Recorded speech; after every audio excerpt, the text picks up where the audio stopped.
Grabe yung ginagawa nilang aggressiveness dito. Nag-flicker. Meanwhile, sa ibang parte. Pero mukhang gusto talaga nila na kumusin, no? At na zone.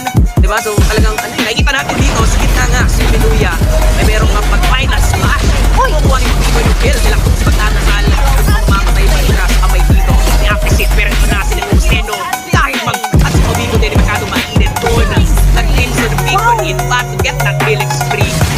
Hindi nga tumama yung last play dito. And para dito sa Philippines or para dito sa Cebu, importante talaga na mag-dominate nila itong 30. Big Kicks magkasama na sa baba. Pero pag lang tasa nga dito tumukan, De La Cruz and Pabico, hindi sila na makaangat. It's going to be another kill para dito sa Team Philippines. Pero yun na kung hindi ko ginagay for Pabico may iwan. Pero okay lang, ang next target nila is going to be on the big stage. At tanggal nila masisinverted dito. Multiple kills in a row at hindi nila taman-tanan. Napasok na taas. Grabe na ayaw yung pahinga rin yung Kilaw. Kasi hindi nila Din ang mga taga-Lao, Pinuya, the time in, tumalog dito with a bravest fighter. Ang miyembro ng Lao, pero hindi sila para salutin ang mga kapwa natin. Hindi sila nagtatansya dito sa next stage.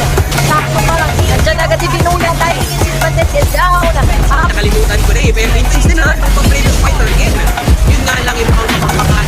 Maging resulta doon para sa Lao, bilang isanin sila dito. Kasi Pabico, itong si Pao Taban. Ang kasong halang hindi enough ng damage output niya. Pero enough din naman yung stage dito ng Philippines. Ngayon, papasok. GP plus 8 kasi pero kidding aside though guys. Kahit